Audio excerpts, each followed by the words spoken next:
लीजिए, जी कहिए। आके गले से लगा लीजिए, हाँ।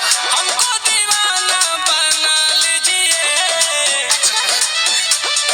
रूप को सजा के, धूप से बचा के, बालों में गुलाब लगा लीजिए, हर दिल में जनाब बसा लीजिए, ख्वाब से जगा के आज मुस्कुरा के खुल के जरा मजा लीजिए।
बचा के बालों में गुलाब लगा लीजिए, दिल में जनाब बसा लीजिए। हर ख्वाब से जगा के आज मुस्कुरा के खुल के जरा मजा लीजिए, बालों में गुलाब लगा लीजिए, अब लगा भी लीजिए।